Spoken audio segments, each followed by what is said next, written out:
Good morning, student. In the previous video, we have discussed 7 principles of Henry Fayol. This video covers remaining 7 principles of Henry Fayol.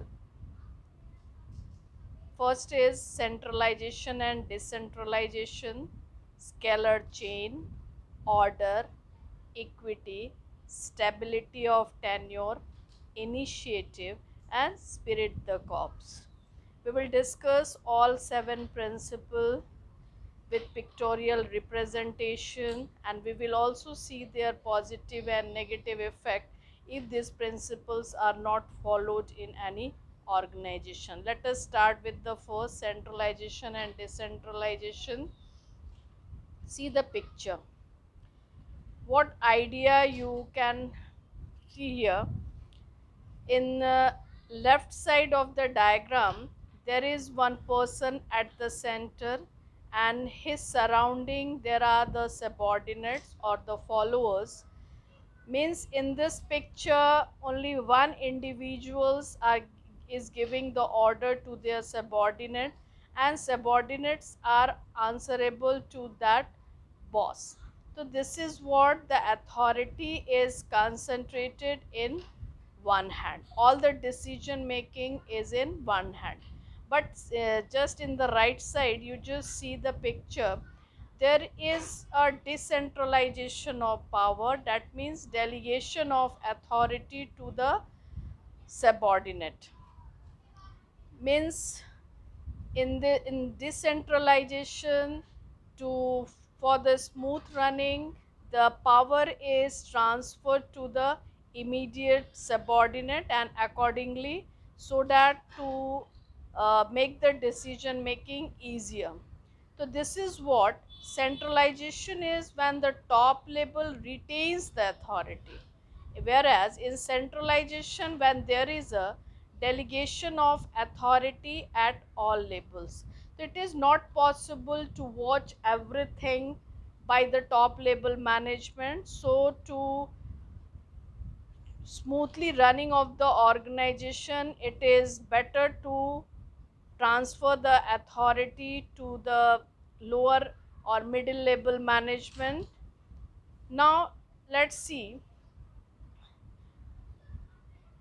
its meaning. Centralization refers to concentration of decision making authority, and decentralization is dispersal among them, more than one person. But one thing, it should be balanced. Need to balance. Why? Because subordinates involved through decentralization with managers, retention of final authority through centralization. So it should be properly balanced. Means if excessive of transferring the authority may be misused, and excessive centralization also leads to delay in decision making. And degree of centralization will depend upon the circumstances in which the company is working. It means if there is a overall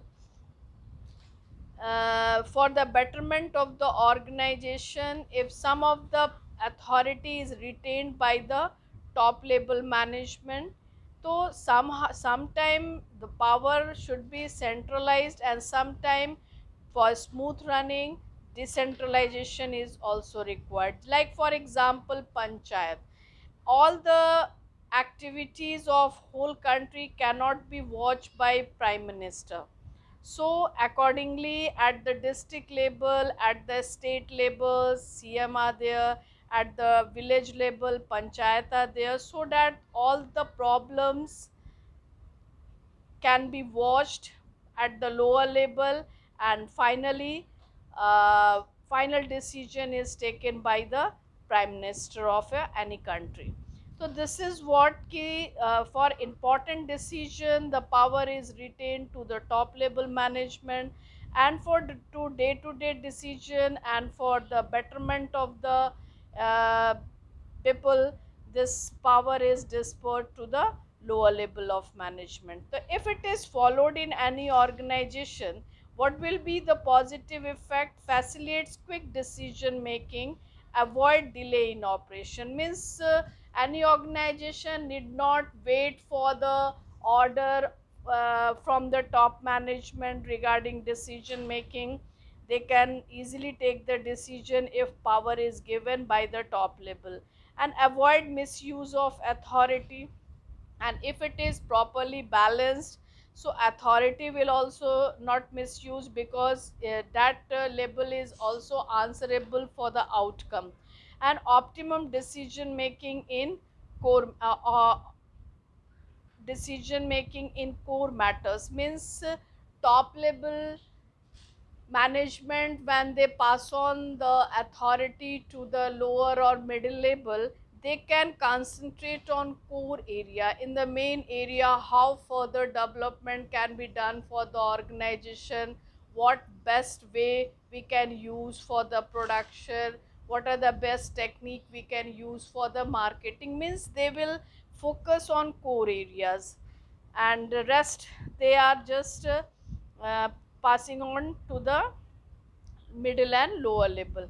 And if these are not implemented, there will be delay in decision making. If everything is to be decided by the top level, then all the level will wait for the order and instruction, accordingly the work will be done. So this may leads to delay in production, delay in decision making. This is what the side effect if it is not used.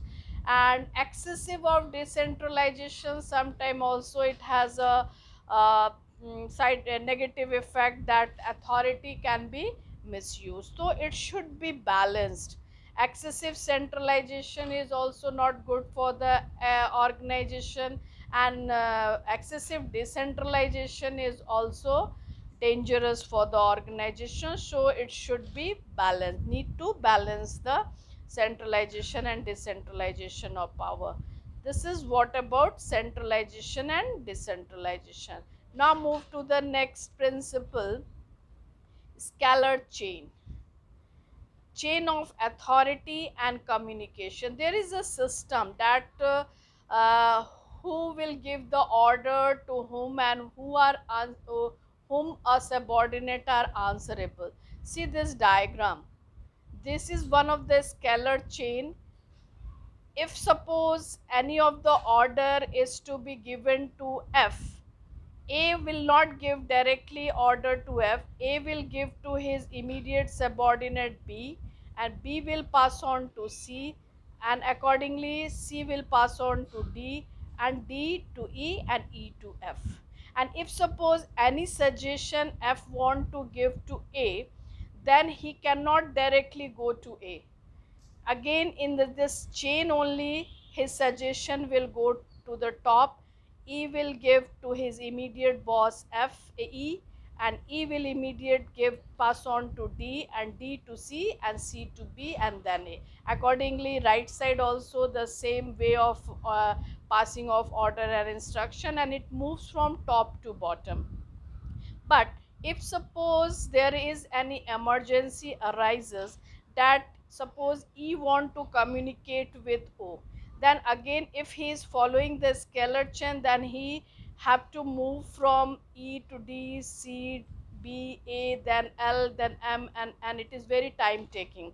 And if suppose marketing department wants to convey some message regarding the taste and preferences of the consumer to the production department, so there is one bridge is made, that is called gangplank, that is known as gangplank. E can immediately communicate to O, but the criteria is that they must belong to the same label at the same post. E cannot communicate directly to L or M or N.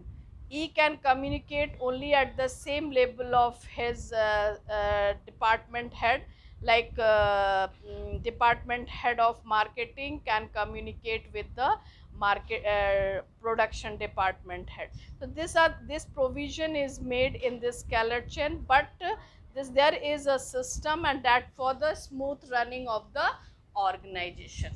Now see the meaning.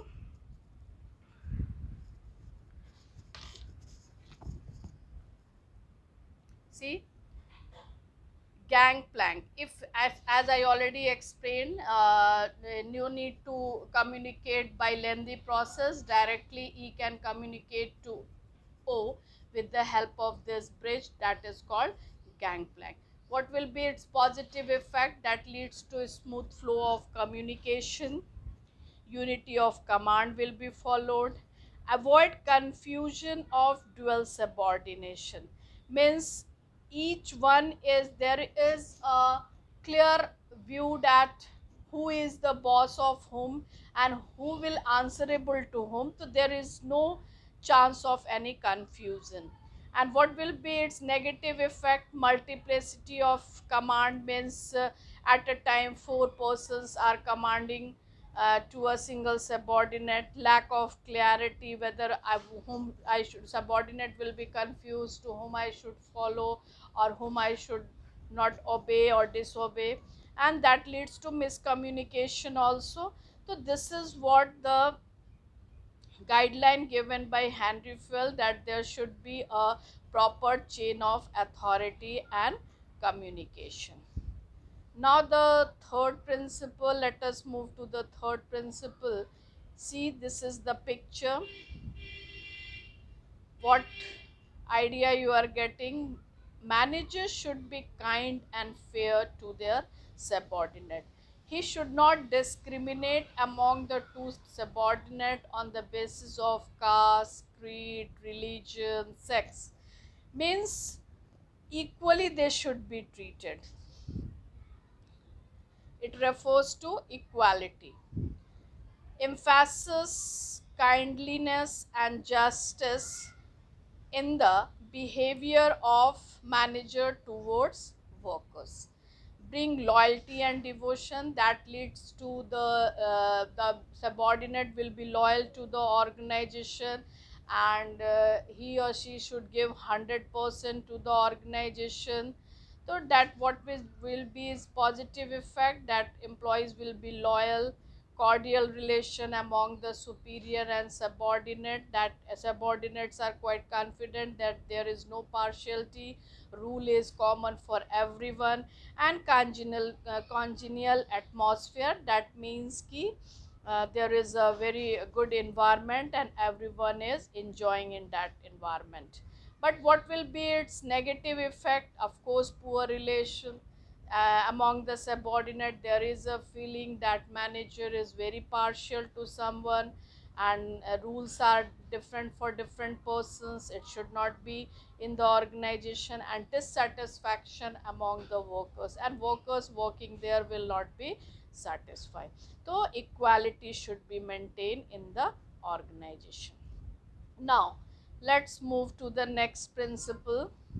See what idea you are developing. This person is thrown from the organization, whatever may be the reason, but he given the emphasis that employee should be given sufficient time to prove himself. If suppose at the initial stage he is not able to perform well, so he should be given sufficient time to prove himself.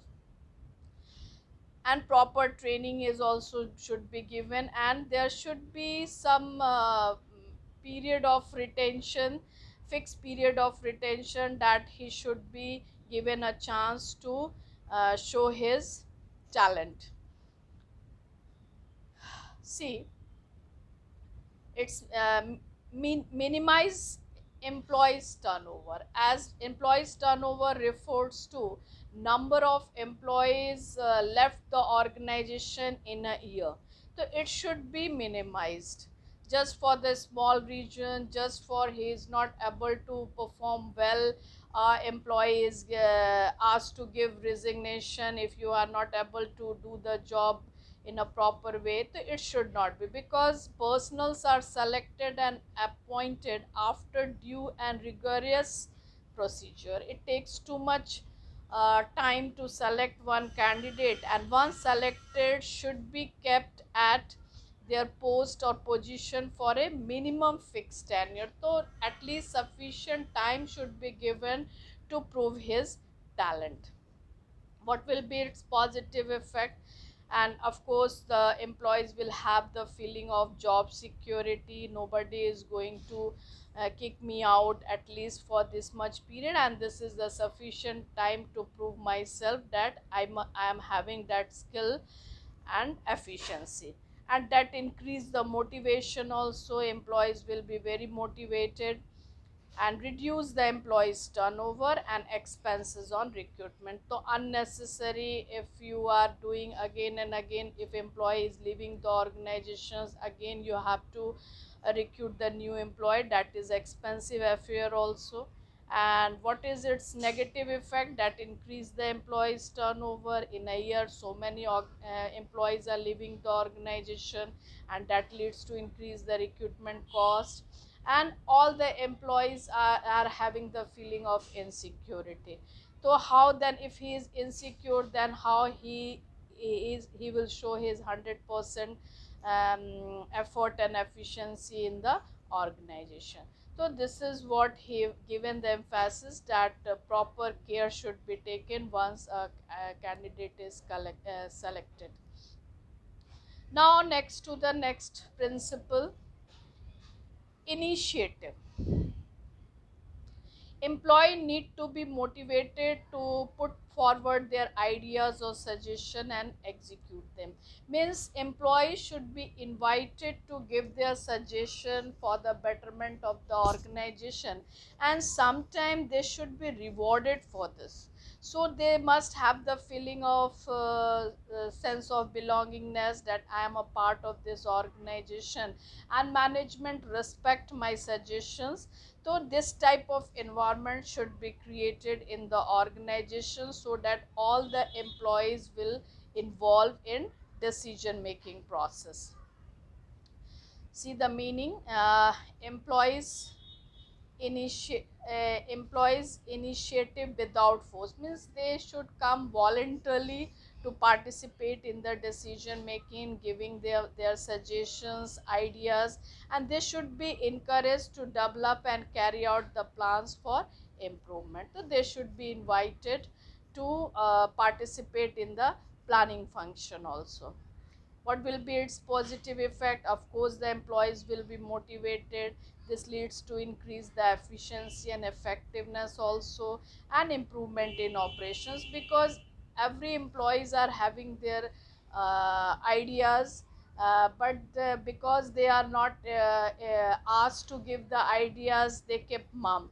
So if they will be invited, they can give more suggestions, better suggestions to execute the perform effectively and efficiently. And what will be its side effect? That leads to frustration and dissatisfaction, and no motivation towards improvement. And whatever order is coming from the top, they are not being asked to do any alteration, and simply they are given the instruction to do whatever the guideline is given. That leads to sometime even skilled employees get frustrated. In spite of that much talent, I am not I cannot able to show my talent. So this is what initiative principles guides, that employees should be motivated to participate in the management affairs. Now see, this is our 14th principle, that is the last principle of Henry Phil. What the idea you are getting by seeing this picture? There is a puzzle, and it can only be solved by the group effort. The structure can only be made by effort of all the individuals. Spirit de corps is a French word which means team spirit. I think you have also made puzzles to accordingly arrange um, all the parts of the puzzle to make a meaningful uh, picture. So, or an organizational goal can also be achieved if all the individuals give their contribution to the organization, 100% contribution, then only organization will achieve the goal. Now see, as it is already said number of times, you know that union is strength. Employee should consider himself a part of team. As we have already discussed, this team stand for together everyone achieve more, means replace I with we. Whatever whatever goals we are achieving, it should not be, it is not the effort of individual. All together, with the help of all the employees efforts, this goals is achieved. This should be the, that should be the environment in the organization, and its positive effect that helps in developing feeling of trust and belongingness, that we are the part of this organization, and facilitates achievement of goal, and all will give their 100% towards achievement of the goal. And what will be its negative effect if this feeling is not developed in the organization? That leads to lack of coordination and inability to achieve goal. There is no coordination between the different departments, among the subordinate, among the superior and subordinate. And so this is what the principle says, कि we should have the feeling of unity, and with the help of unity only we can achieve organizational goals. So this is what we have learned about the various principles given by Henry Fayol. And you should know all the principles. What does it mean? What will be its negative effect? What will be its positive effect? And the questions pattern, you will get case study question. You have to identify the principle, explain its positive effect, negative effect, that I said in last video also. So you must be very thorough on all the 14 principles given by Henry Fayol. Your expressions, your way of presentation, if possible, you can express your ideas with pictorial presentation. That will be very effective in the examination. So this is what I explained all about the 14 principle. First, you note down the notes in your BST copy point wise. This is all about the topic principle of Henry Fayol. Thank you.